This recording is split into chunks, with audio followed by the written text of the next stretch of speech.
Welcome to another video by Doctor's World.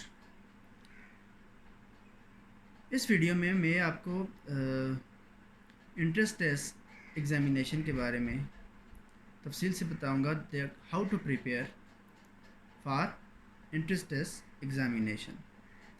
बहुत सारे students का ये सवाल था कि इंट्रेंस टेस्ट एग्जामिनेशन के लिए कैसे तैयारी की जाए, तो उस बारे में मैंने सोचा कि वीडियो बनाना ज़रूरी है, क्योंकि इन दिनों आगे एग्ज़ाम्स इंट्रेंस टेस्ट एग्ज़ाम्स होने वाले हैं। कुछ इलाकों में सितंबर में होंगे, कुछ इलाकों में अक्टूबर में होंगे। तो उसके लिए मैं आपको 4 से 5 टिप्स दूंगा, उसके मुताबिक आप अगर तैयारी करें। तो मैंने तो 5 साल पहले दिया था, तब हालात और थे, तब कंपटीशन कम था, अभी कंपटीशन थोड़ा ज़्यादा है। इसके अलावा तब इंट्रेंस टेस्ट फॉर एग्ज़ाम्पल मैंने KPK में दिया था, तो इंट्रेंस टेस्ट 60 MCQs होते थे, बायो 60 MCQs होते थे, केमिस्ट्री और 60 MCQs होते थे फ़िज़िक्स। इसके अलावा 20 MCQs होते थे इंग्लिश के, और नेगेटिव मार्किंग होती थी। अभी जो न्यू सिस्टम इन्होंने चलाया है उसके मुताबिक ये है कि अभी नेगेटिव मार्किंग बिल्कुल ख़त्म कर दी है, और उसकी वजह से तुक्का सिस्टम वालों को फ़ायदा हो गया है कि वो अगर आप तुक्के में अच्छे हैं तो इजीली आप जो है बहुत सारे MCQs ठीक करके एंटर हो सकते हैं। तो जो सबसे पहले और सबसे इम्पॉर्टेंट चीज़ है, आप सब ने तो तैयारी काफ़ी सारी कर ली होगी इस लेवल तक, लेकिन सबसे जो इम्पॉर्टेंट चीज़ है वो ये है कि आपने पास पेपर्स सॉल्व करने हैं।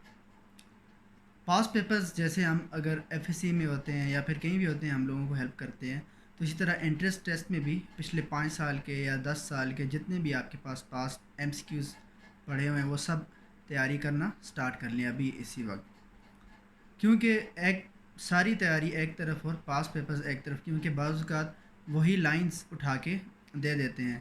तो मैंने जब तैयारी की थी तो मैंने ईटा की एक बुक थी उससे तैयारी की थी, तो तकरीबन 6 से 8 MCQs वही लाइंस आ गई थी।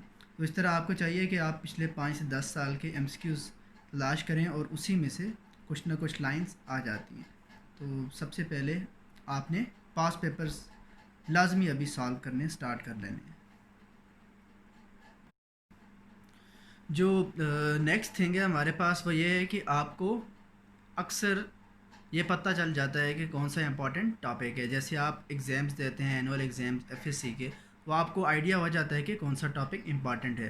तो इम्पॉर्टेंट टॉपिक्स को कभी भी स्किप ना करें, बल्कि इम्पॉर्टेंट टॉपिक्स को हमेशा उन पे फोकस करें। फॉर एग्ज़ाम्पल बायो में किंगडम एनिमेलिया से ज़्यादा टॉपिक्स आते हैं, किंगडम एनिमेलिया से ज़्यादा MCQs आते हैं। तो आपको ज़्यादा फोकस उन टॉपिक्स पे करना है जो कि इम्पॉर्टेंट है, और आपको जब पुराने पास पेपर्स पढ़ेंगे तो आपको खुद ब खुद पता चल जाएगा कि कौन से ज़्यादा इम्पॉर्टेंट टॉपिक्स हैं।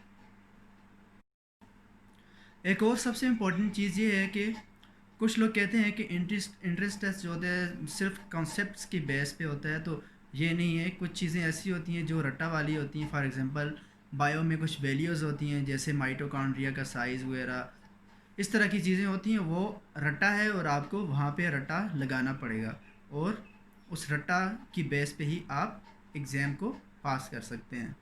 तो आपको क्या करना है कि वो रट्टा वाली चीज़ों के लिए एक अलग नोटबुक प्रिपेयर कर लें और उसके ऊपर वो सारी वैल्यूज़ वगैरह लिख लें। तो जब इंट्रेंस टेस्ट एग्ज़ामिनेशन करीब आएगा तो आप वो बुक खोल लें, आपको इधर उधर सर्च नहीं करनी पड़ेगी, और उधर से बस आप तैयारी कर लें। तो कुछ चीज़ें रट्टा हैं, उनके लिए रट्टा आपको लगाना पड़ेगा। जो तीसरी इम्पॉर्टेंट चीज़ है वो ये है कि आपके पास एक पेपर के लिए स्ट्रेटजी होना चाहिए, प्रिपरेशन के लिए स्ट्रेटजी होनी चाहिए। फॉर एग्ज़ाम्पल आप किसी एक सब्जेक्ट में स्ट्रांग है, फॉर एग्ज़ाम्पल आप बायो में स्ट्रांग हैं, तो आपको बायो की प्रिपरेशन सबसे ज़्यादा करनी चाहिए, और सबसे पहले बायो के जो MCQs हैं उनको अटैम्प्ट करना चाहिए। इससे क्या फ़ायदा होगा, आपका कॉन्फिडेंस बूस्ट होगा, और आप इजीली इन्वायरमेंट जो होता है इंट्रेंस टेस्ट का इन्वायरमेंट होता है, ऑब्वियसली बहुत टफ इन्वायरमेंट होता है, तो उसमें आपके लिए ईजी हो जाएगा।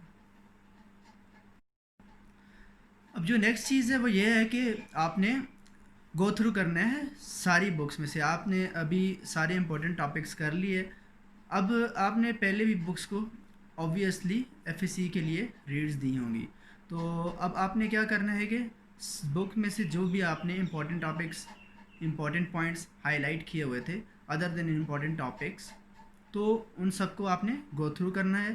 یہ آپ کے لیے بہت ایزیلی ہو جائے گا. اگر یہ بھی نہیں کر سکتے ہیں تو آپ کو کیا چاہیے کہ جو ایم ایس کیوز آپ نے پریپیئر کیے ہوئے ہیں ان کو گو تھرو کریں.